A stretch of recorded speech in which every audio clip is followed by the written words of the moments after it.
Еще в январе этого года мы рассказывали об этом проекте НИИ сельского хозяйства. Тогда тропические джунгли под стеклом были лишь перспективным планом, а первые плоды папайи и бананов только набирали силу. Прошло всего 4 месяца, и сегодня здесь фиксируют конкретный научный результат, которого ждала вся аграрная наука республики.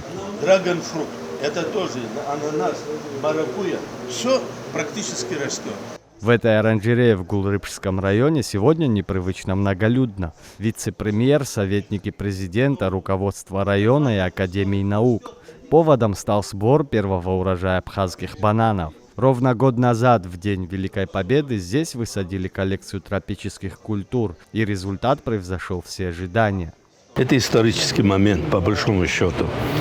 9 мая в прошлом году мы посадили вот эту коллекцию тропических культур. И вот первый урожай, вы видите наши результаты. Мы сегодня подготовили из 6 растений, которые уже практически созрели, мы продукцию срезали. Общий вес 180 килограмм. У нас в этом году первый урожай абхазские бананы собрали в НИИ сельского хозяйства Академии наук Абхазии. Следующий ход уже бизнесмены появятся, мы им готовы можем дать. Путь к этим плодам не был легким.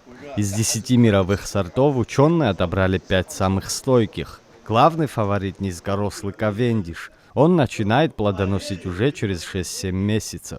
Секрет успеха в особой подушке из дерновой земли и органики глубиной в 1,5 метра и никакой химии. Из этих категорий уже ананасы появились, а папайи мы уже получили. Сегодня вот первые плоды банана собираем, естественно. Из тех сортов, то, что мы посадили, помимо Кавендиша, постепенно по очереди заплодоносили уже сорт Гранд Найн, Намва и Аврора. Эти сорта наилучшие. Особенностью является вес плода, вкусовые качества. Это сегодня будем пробовать. Дальше у нас они пойдут в лабораторию биохимии.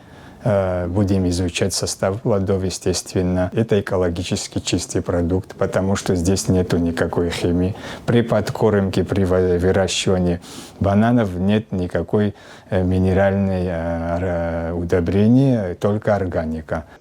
Этот успех не просто локальная удача. Проект уже получил международный резонанс, вызвав живой интерес у коллег из крупнейших научных центров России. Мы вот буквально на днях едем для того, чтобы наладить связи, подписывать соглашения и так далее. Вот проявляют интерес к институту сельского хозяйства Академии наук Абхазии. Это нас очень радует. Знаете, вот российским ученым, да самим академикам есть что перенять у нас. Это позволяет, почему? Потому что у нас есть хороший потенциал и, естественно, природные условия. В условиях сложностей с экспортом и импортом создание собственной базы тропических культур становится вопросом продовольственной безопасности, считает экс-министр сельского хозяйства Беслан Джопуа. Я думаю, что НИИ сельского хозяйства большую работу провел, за что благодарен самому коллективу, руководителю этого института. И поэтому такие научные данные, они просто необходимы. Эти вещи надо проводить и нам изучать так же, как вот чай в свое время рекомендовали в Абхазии, цитрусовые культуры. Вот сегодня мы одной из ведущих таких культур у нас считается субтропических, это цитрусы. А они в свое время таким же образом изучались. И вот результаты этого сегодня налицо. Я думаю, что это будут хорошие результаты, хорошие перспективы этих культур. Для Гулрыпшского района, где расположена лаборатория, такой успех – это еще и новая точка роста. Абхазские бананы. Нет, сперва вы. Мало чего, потом я попозже. Какой аромат стоит? Да, действительно, бананы очень приятные и на вкус, и вот внешний вид тоже облик приятный. И мы надеемся, что это будет дальше развитие, производственное развитие. Я думаю, найдутся бизнесмены. Мы на этом не остановимся, надеюсь. Нет, конечно.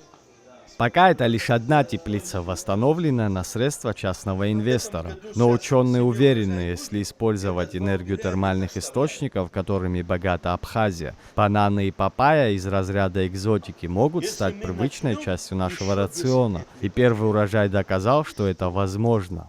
Заур Кварча, Абаза ТВ.